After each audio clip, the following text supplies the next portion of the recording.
A Rádio CPT é uma boa companhia para você. E o programa é Memórias IELB. Nós estamos agora numa fase do programa especial chamado Os Presidentes da IELB. Cristo para todos. E hoje nós temos o grande prazer de ter aqui o professor, mestre, pastor Paulo Moisés Nerbas. E para ter uma ideia do Paulo Moisés Nerbas, eu vou me identificar primeiro. Eu sou o Paulo Udo, do Instituto Histórico da Igreja Evangélica Luterana do Brasil. E o Paulo Moisés Nerbas, ele nasceu em São Leopoldo, no dia 12 de novembro de 1949. O interessante é que tem uma história que termina no final 9, que é uma questão de uma poesia. Se depois o professor quiser fazer uma referência, pode fazer. Foi uma surpresa ontem ainda para mim. O professor Nerbas, ele se formou no seminário e também teve uma graduação na FAPA, na área de línguas, e no seminário como pastor, no ano de 1972. E casou-se no mesmo ano com Helena. E desse casamento tiveram o filho Rafael Juliano, a Camila Thaís e a Paula Helena. O estágio do professor Nerbas foi na Congregação Cruz de Petrópolis, em Porto Alegre. E eu me imagino que esse estágio facilitou também o seu estudo na FAPA. Ele pode confirmar isso querendo, né? E ele, imediatamente depois de formado, ele foi nomeado, dá para dizer, para Portugal. Em Portugal, ele ficou 2 anos, e nós vamos conversar sobre isso também. E, fora Portugal, ele teve outras 3 localidades onde foi pastor, em Viamão, Ijuí e Sapiranga. Isso é a parte do ministério pastoral direto em congregações e no trabalho de pastor. Mas também teve, e ali foi, inclusive, em termos de tempo, mais tempo. Foi professor do seminário, diretor, professor dos 2 seminários, tanto em São Paulo como em São Leopoldo. Também foi diretor, foi deão de alunos, enfim, só em São Leopoldo já somou 24 anos, em 2 períodos separados. Em 2006 a 2010, ele foi presidente da IELB e eleito pela convenção número 59, que aconteceu no mês de abril daquele ano mesmo, de 2006. Depois da sua presidência, ele ainda foi 10 anos professor no seminário. E aí a IELB lhe concedeu o título de emérito no ano de 2020. Esse seria um resumo. A história é bem mais longa do nosso professor querido, professor Nerbas. Mas, como o professor Nerbas nasceu na Grande Porto Alegre, e é registrado que ele nasceu em São Leopoldo, e veio estudar em Porto Alegre, no seminário, o que não era comum. Assim, a maior parte dos estudantes vinham de cidades do interior do Rio Grande do Sul, Santa Catarina, Paraná e alguma coisa do Espírito Santo. Então, a minha pergunta primeira seria essa, assim, se o senhor podia falar um pouquinho da sua chegada no seminário e seus primeiros anos no Seminário Concórdia, em Porto Alegre, após se apresentar para aqueles que nos assistem.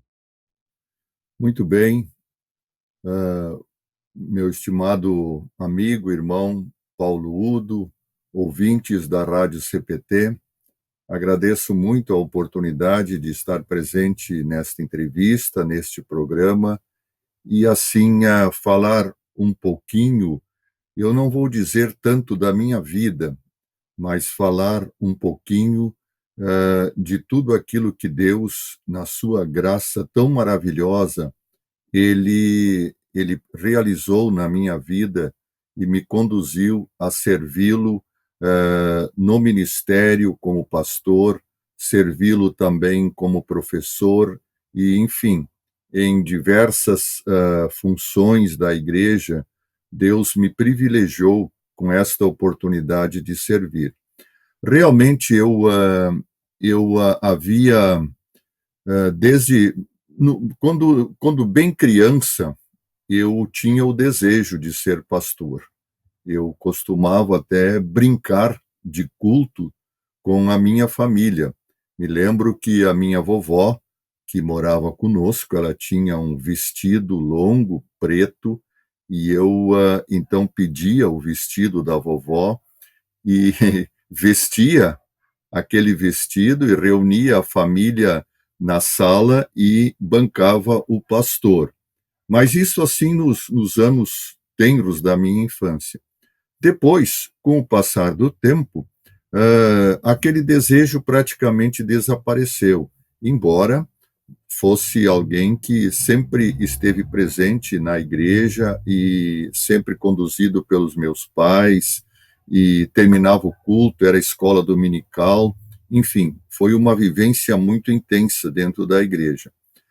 Fui então fazer naquela época o ginásio no Colégio Sinodal de São Leopoldo e havia assim uma expectativa de que eu pudesse então seguir uma outra carreira profissional. Meus pais não eram ricos, mas eles tinham condições de me proporcionar a formação que eu desejasse. Por exemplo, se eu quisesse ser advogado, se eu quisesse ser engenheiro, se eu quisesse ser médico, os meus pais teriam condições financeiras de bancar isto aí.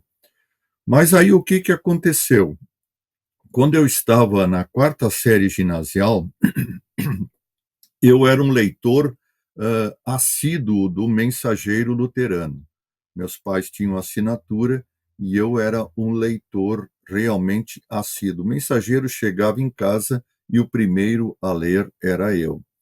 E através da leitura do Mensageiro Luterano, começou a despertar dentro de mim o desejo de ser pastor. E aquele desejo, ele foi cada vez aumentando mais. E é interessante, eu ressalto isto aqui, que especialmente eu adorava ler os artigos que o doutor, hoje doutor Nestor Beck, escrevia. Me parece que ele estava em estudo nos Estados Unidos, e ele escrevia, então em cada número tinha um texto dele. E eu adorava ler aqueles textos, e com isto foi crescendo dentro de mim o desejo de ser pastor. E, de fato, anunciei para a minha família, e no ano seguinte, mais precisamente no ano de 1966, eu ingressei no seminário para então fazer o curso colegial, na época, que eram 3 anos, e depois os 4 anos de teologia. Então, assim, resumidamente, é a história do meu ingresso no seminário. E eu posso dizer que Deus, entre outras coisas, evidentemente, né, Deus usou o mensageiro luterano para despertar aquele menino, ou aquele jovem, né, na época com 15 anos, para que ele se tornasse um pastor, e pela graça de Deus me manteve como pastor até hoje, quando estou prestes aí a completar 50 anos de formação no Santo Ministério. Então, meu querido Paulo Udo, assim, resumidamente, isso aí conta como eu acabei chegando lá na Lucas de Oliveira para ser para estudar, sem nunca ter estado lá, né? Então foi a minha chegada, cheguei para ser estudante. Não conhecia o seminário, não conhecia nada e acabei lá e hoje estou aqui já quase com 50 anos de formação. Muito bem, mas que história bonita, que história bonita. E Deus abençoando essa sua decisão e também a sua caminhada, conforme o senhor mesmo testemunha isso assim abertamente, que Deus é que está no comando da sua vida. Assim, uma pequena curiosidade em termos de quando eu estava analisando, né, o senhor nos últimos anos, eu acho, de teologia, talvez, foi quando foi estudar letras na FAPA. E qual é que, assim, foi a sua intenção em termos de idioma, como eu coloquei naquele resumo, assim, fora o português, claro, o português seria uma das coisas, né? Sim, sim, Mas sim. o que é que também lhe interessou em termos de idiomas, na FAPA? Na FAPA, pois é, surgiu essa oportunidade de, junto com o curso de teologia, ingressar na FAPA. Fiz o vestibular, fui aceito, mas em termos de idioma, realmente o que mais me atraía foi o latim. E por que o latim? Porque quando estudei no Sinodal, em São Leopoldo, na terceira e quarta série ginasial, nós tivemos latim, naquela época tínhamos latim. E eu tive um excelente professor de latim, mas excelente mesmo. E ele me despertou uma paixão muito grande pelo latim. Eu tive 2 anos, uma excelente base, uma excelente formação. Tanto é que na quarta série ginasial nós traduzíamos direto textos do De Bello Gallico, do Caio Júlio César, que é uma obra conhecida.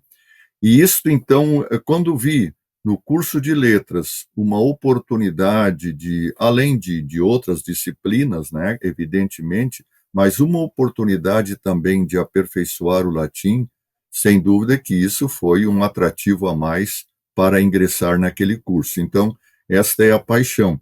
Eu costumo brincar quer dizer, agora não estou lecionando mais, mas lecionei muitos anos latim, tanto em São Paulo quanto em São Leopoldo, e se usa muito latim também na teologia, e eu sempre costumava brincar com os meus alunos, olha, o latim é a língua que se fala no céu.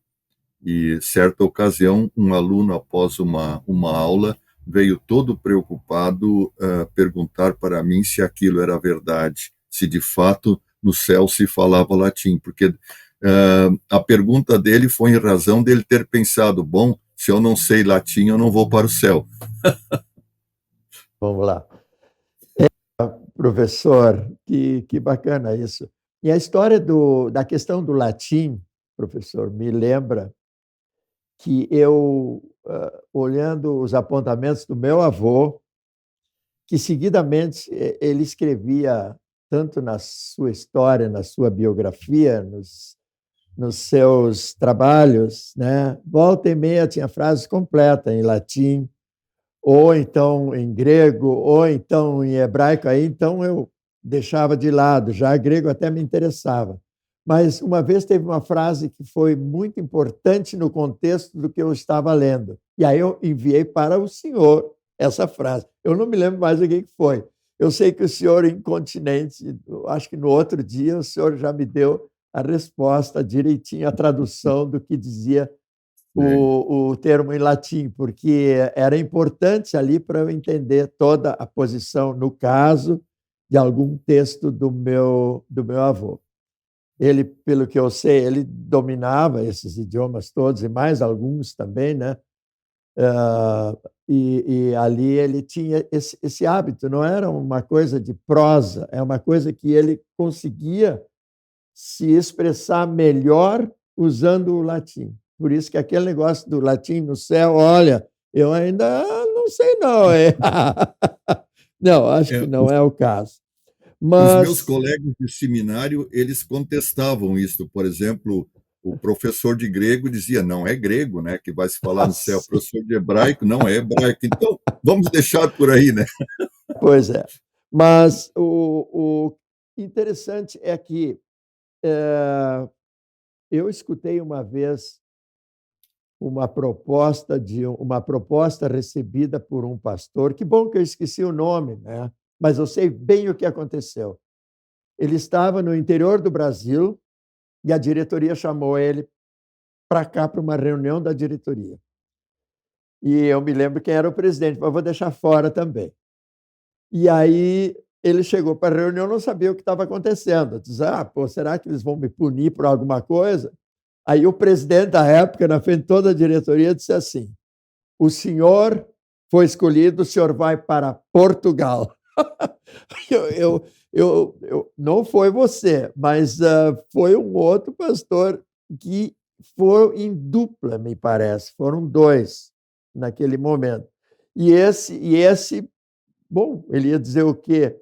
Ele disse: não, seja feita a vontade do presidente, a vontade de Deus, que eu espero que seja o bispo transmitindo, né? Mas como é que foi a sua a sua escolha para ir a Portugal? Muito, muito bem. Pois é, nós, todo o formando, né, no seminário, quando se aproxima o final do ano e a sua formatura, ele cresce a expectativa a respeito do local onde ele irá trabalhar depois de formado. E na nossa turma não foi diferente. A gente estava naquela expectativa. E eu não sei exatamente o motivo, mas o departamento de missão da época, junto com a presidência, ele se reuniu para distribuir os chamados no mês de outubro, e a nossa formatura foi só 3 de dezembro. Então, a gente ficou sabendo com uma boa antecedência para onde iria. E eu lembro até hoje, eu estava na biblioteca aí do seminário, onde, inclusive, eu acho que hoje é um dos seus. Não, o seu trabalho é numa sala de aula, a biblioteca era ao lado, né? Eu estava lá à tarde trabalhando, pesquisando para um trabalho, e daqui a pouco veio um aluno e disse: Ô Nerbas, vem aqui para fora, que o presidente da igreja quer falar com você. E o presidente da igreja era o presidente Helmut Reimnitz. Bom, tudo bem, fui lá para fora, sei lá o que ele queria, não é? E ele foi assim muito direto, ele me chamou para um canto e disse assim: olha, Nerbas, é o seguinte, nós vamos mandar alguém para Portugal e estamos pensando em mandar você. Você aceita? Nossa, eu quase caí para trás, não é? Com aquela pergunta do presidente. Eu realmente não esperava. A gente ouvia assim rumores de que talvez um formando fosse para Portugal, mas eu não esperava de maneira nenhuma que o escolhido fosse eu. Aí eu disse assim: olha, presidente, o senhor está me pegando completamente de surpresa. Eu preciso falar com a minha noiva, eu preciso falar com a minha família, não é para lhe dar uma resposta. Não, não, você pode fazer isso, você tem tempo, mas então o chamado será seu. E então assim foi aquela notícia. E como nós tivemos praticamente 2 meses até a nossa formatura, então aquele choque, eu fui assimilando aquele choque, né, juntamente também com a minha então noiva, que nunca havia saído de casa, não é? E a gente, eu também, mas a minha saída de casa era Porto Alegre e a minha família morava em São Leopoldo, quer dizer que isso aí era muito simples de administrar. Mas sabíamos que lá em Portugal estava o pastor Paulo Kert Jung, não é? E eu iria trabalhar com ele. Sabíamos então o que representava ir para Portugal e fomos numa época em que evidentemente os familiares ficaram chorando, né? mas não havia telefone, quer dizer, havia telefone, mas o telefone era uma peça rara na casa das pessoas, então nenhum dos nossos familiares tinha telefone, não havia internet, nós nos comunicávamos com os nossos familiares por intermédio de carta, e uma carta, ela levava no mínimo 2 semanas, ou para ir do Brasil para Portugal, ou vir de Portugal para o Brasil. Então, o que que nós fazíamos? E agora eu vou contar um segredinho aí, não é? Agora já dá para contar.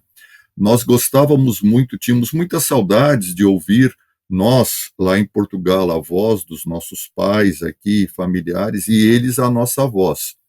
E naquela época, né, Portugal estava vivendo ainda num regime de muito controle, então tudo era muito controlado. E o que que nós fazíamos? Nós tínhamos uma fitinha cassete, né, uma fitinha cassete daquelas antigas, onde nós, lá em Portugal, gravávamos uma mensagem naquela fitinha cassete para os nossos familiares. Eu tinha um livro, mais ou menos de uma certa espessura, e o miolo do livro nós cortamos exatamente o tamanho da fitinha cassete. E ali naquele miolo do livro nós colocávamos aquela fita cassete e mandávamos para os nossos familiares no Brasil.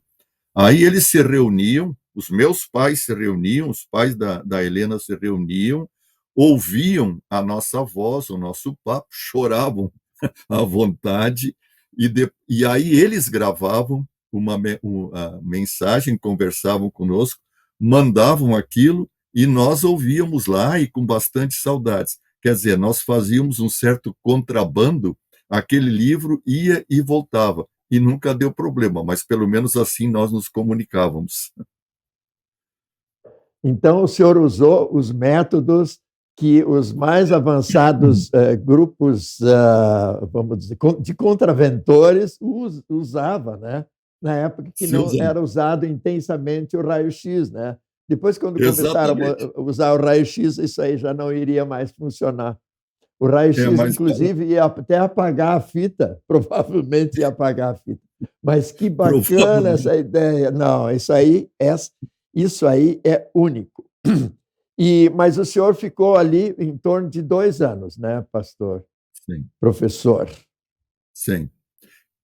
Nós, na verdade, quando nós viemos, depois de 2 anos, nós viemos em férias, e já com passagem comprada para o retorno, sem problema nenhum, estávamos tudo preparados. E o que aconteceu?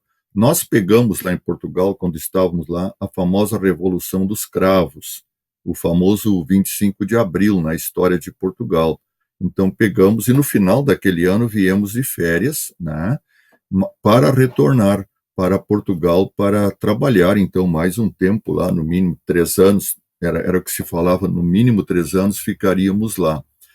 Mas enquanto nós estávamos aqui no Brasil, deu uma contra-revolução lá em Portugal, e havia, assim, um risco muito grande do comunismo tomar conta em Portugal. E lá, na época, já estava o terceiro pastor brasileiro que foi para lá. O primeiro foi o Paulo Jung, o segundo fomos nós, e o terceiro foi o pastor Alaor Guides dos Santos, que chegou com a sua família para trabalhar lá enquanto nós estávamos. Pois bem, o que que aconteceu? Nós iríamos viajar numa segunda-feira, estávamos com todas as malas prontas, passagem comprada. Aí, numa quinta-feira de noite, eu recebi um telefonema, até ligaram para... Nós não tínhamos telefone, a casa dos meus pais, São Leopoldo, ligaram lá para pessoas conhecidas e me convocando, né, a presidência da igreja e o departamento de missão na época, me convocando para ir a Porto Alegre, aí no seminário, porque estava reunida a direção da igreja. Eu fui para lá e eles então me disseram o seguinte, exatamente assim como vou contar, disseram, olha, Nerbas, a situação em Portugal está muito indefinida, há o risco do comunismo tomar conta, os americanos também não estão assim muito dispostos a continuar enviando mais recursos lá para Portugal, em razão do que pode acontecer, e nós não sabemos como ficará a missão em Portugal. Então, como nós temos um pastor lá, nós decidimos o seguinte: vocês não vão voltar para Portugal, porque se nós precisarmos interromper o trabalho lá, será mais fácil para a igreja trazer de volta um pastor com a sua família do que vocês irem e depois trazer os 2 pastores com as suas famílias.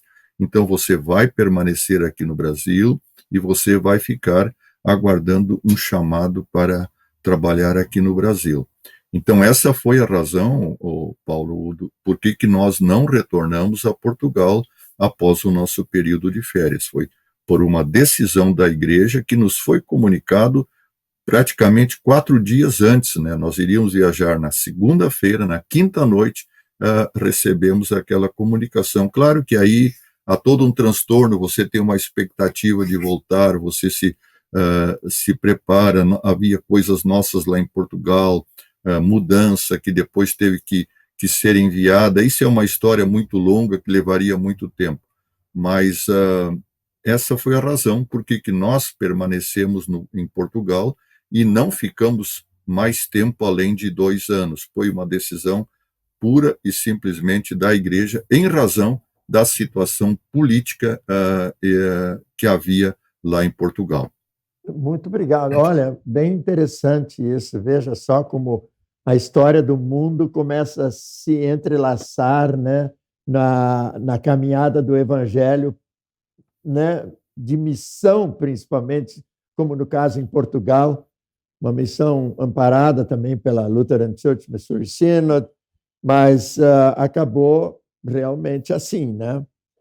Mas, olhando também a sua biografia, a sua vida, ela teve, assim, aspectos interessantes. Eu consegui somar algumas datas e alguns anos e cheguei à seguinte conclusão: a sua vida acadêmica, ela predominou na sua vida, digamos, pastoral de congregação, porque fora Portugal o senhor teve, como já dissemos, em 3 lugares, né, Viamão e Juiz Sapiranga. Provavelmente em cada um desses tivesse uma história diferente, né?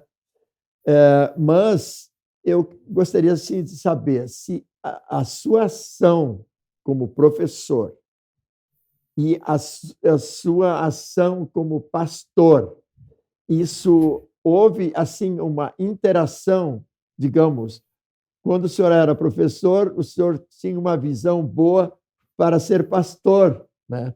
E vice-versa também, né?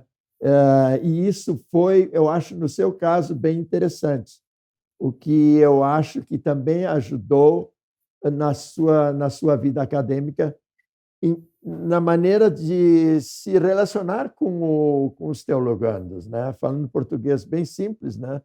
Isso aconteceu realmente. Sim, Paulo Udo. Eu sempre, em primeiro lugar, em todas as funções que eu ocupei, também como professor, eu sempre me considerei pastor em primeiro lugar. Não é a minha paixão é o pastorado. Evidentemente que Deus conduziu, né, a minha vida para atuar como professor, como diretor, para também uma atividade acadêmica, pela qual eu agradeço muito a Deus, e que foi muito gratificante, deixa muitas saudades, mas além de ser professor, ser aquele homem que tratava das questões acadêmicas com os alunos, eu nunca consegui separar o coração de professor do coração de pastor, né? Então, a minha paixão é o pastorado, e eu procurei, mesmo como professor, como diretor, enfim, nessas atividades aí que eu pude atuar, eu sempre procurei colocar, vamos dizer assim, o molho pastoral nas minhas ações. E graças a Deus pude fazer isso, porque isto me trouxe grandes alegrias na minha atividade acadêmica também. Alegrias em que sentido? Alegrias em também poder servir pastoralmente, mesmo não tendo um chamado para ser pastor ali, tendo um chamado para ser professor, ou para ser diretor, ou coordenador de curso, como fui coordenador do curso de teologia na UBRA também, mas eu sempre pude dar aquele molho pastoral. E isto eu confesso que muitas vezes fez a diferença no meu relacionamento com aqueles aos quais eu tive oportunidade de servir na minha atividade acadêmica. Quer dizer, a minha paixão é o pastorado. E eu sempre digo, não é se eu pudesse voltar no tempo e pudesse retomar tudo de novo e alguém me perguntasse o que você quer ser, não tenho dúvida nenhuma em dizer eu quero ser pastor, né? E quero morrer o pastor, se Deus quiser, agora já um pastor emérito. Interessante. Eu citei, e se eu não citei foi uma falha minha, que o senhor fez no ano 2002 um mestrado nos Estados Unidos, lá junto ao Concordia Seminary, St. Louis Lutheran Church Missouri Synod, né? O senhor esteve lá por um tempo fazendo o mestrado na área de sistemática. Sim. É claro que sistemática seria bom os pastores que se formam mesmo para trabalhar em congregação, talvez eles tivessem que ter um pouquinho mais de sistemática também, né? Ou se aprofundar um pouco mais de sistemática. Como isso ajudou o senhor nessa caminhada? Por algum período foi meio dúbia, né? Mas depois o senhor se estabeleceu realmente em orientar os alunos. Sim, na verdade a minha atividade acadêmica ela se divide em dois momentos. Eu era pastor em Ijuí, estava 6 anos num belo e abençoado pastorado em Ijuí. Eu fui chamado para ser professor do recém-fundado Instituto Concórdia de São Paulo, que havia sido aberto já com funcionamento por 2 anos, então seria o 3º ano, e eu fui chamado para ser professor na área de línguas.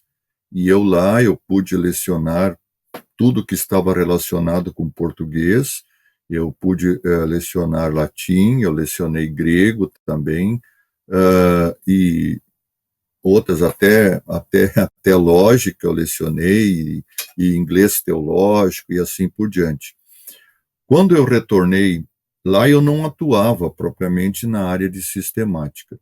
Quando eu então retornei para o Ministério de Congregação, depois de 5 anos em São Paulo como professor, eu realmente senti uma necessidade muito grande de voltar para uma congregação, porque eu tinha muitas saudades do trabalho congregacional.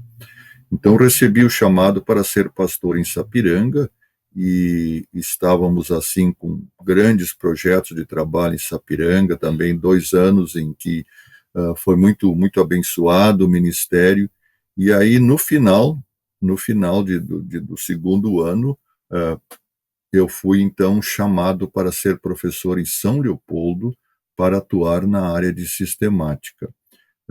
Evidentemente que aquilo me causou um certo tremor, né? Eu sempre gostei muito da parte da sistemática, da dogmática, mas uma coisa é você usá-la no seu trabalho de pastorado, outra coisa é você estar à frente de uma turma para lecionar sistemática. Mas acabei aceitando, né? Continuei lecionando em línguas também em São Leopoldo também, latim e grego lecionei, mas o meu ingresso na área de sistemática. Então, eu posso dizer assim, Paulo, que foi um crescimento gradativo do conhecimento da área de sistemática e que, sem dúvida nenhuma, recebeu assim um plus extraordinário quando eu tive a oportunidade de fazer o meu mestrado em St. Louis, porque ali na companhia de mestres, não é, do mais alto gabarito, e pelas exigências do próprio curso, eu tive a oportunidade de crescer e crescer bastante, não é, no domínio de todo o conteúdo que uma disciplina como sistemática nos impõe. Então, fui muito agraciado por Deus com esta oportunidade de fazer o mestrado lá, que veio agregar a soma de conhecimentos que eu já tinha, mas que, de fato, foi assim, poderíamos dizer, a cereja do bolo na minha preparação para lecionar. Que bom, professor. Nós estamos, assim, falou em cereja do bolo, então eu vou usar o mesmo termo, né?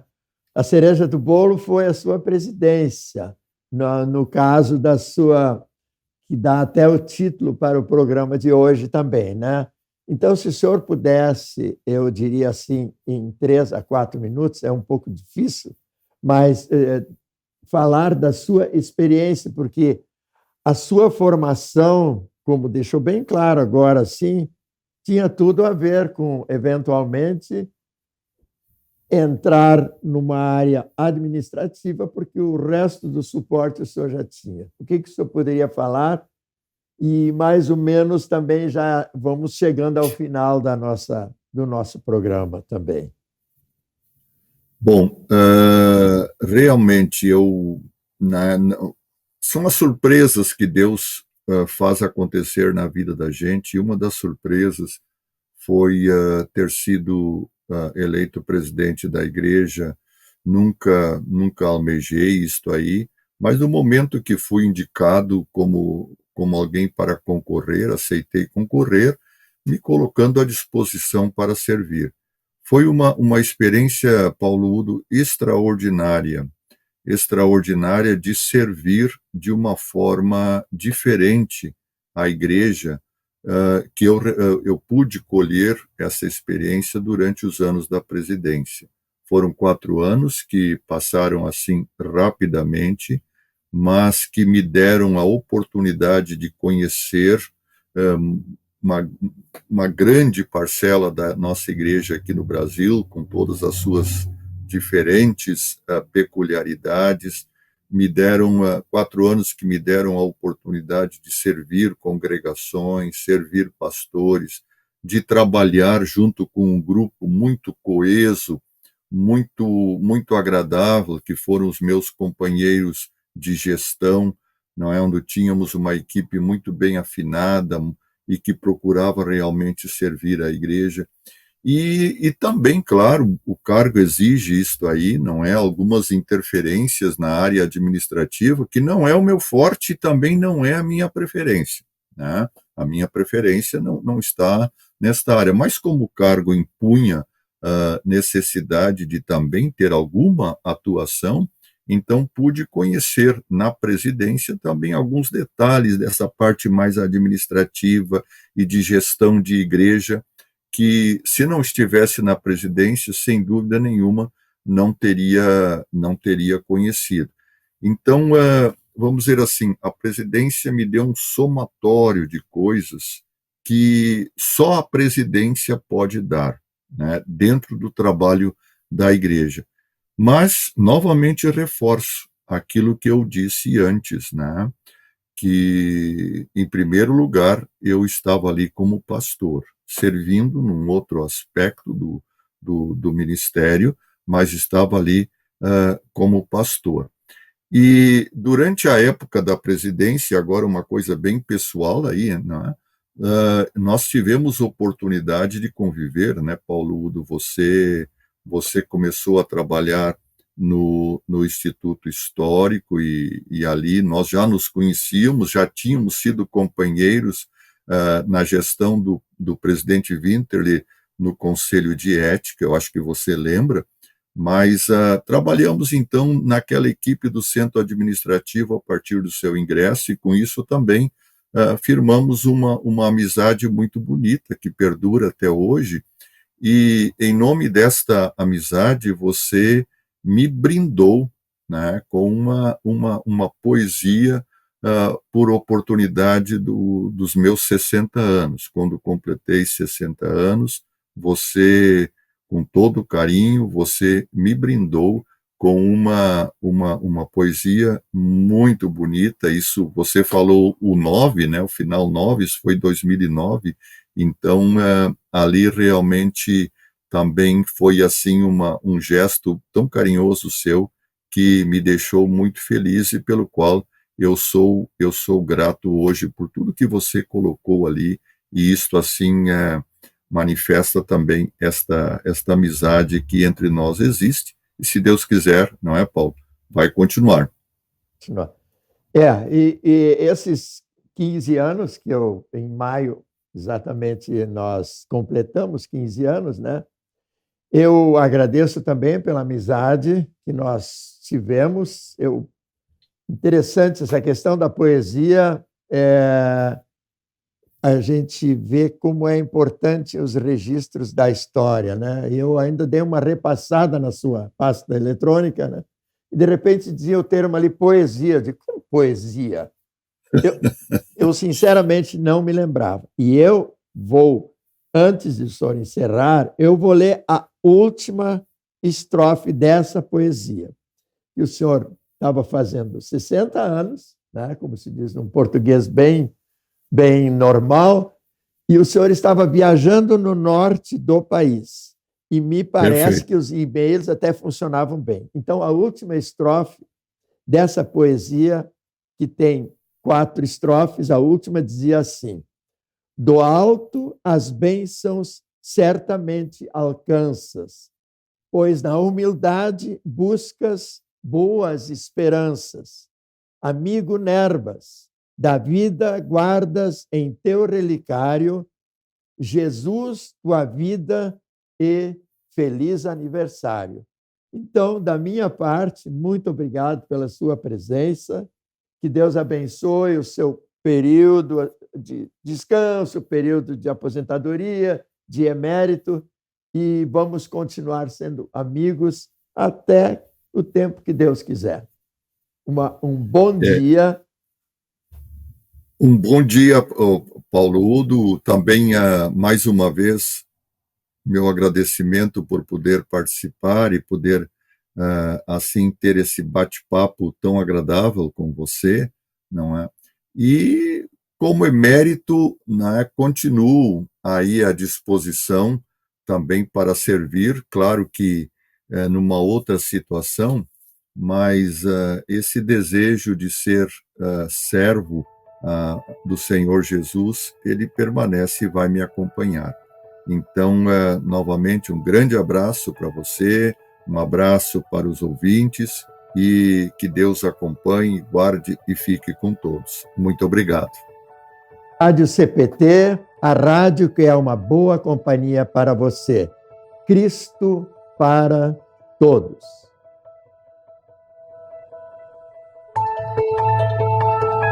Para saber mais, entre em nosso site radiocpt.com.br e acompanhe nossa programação.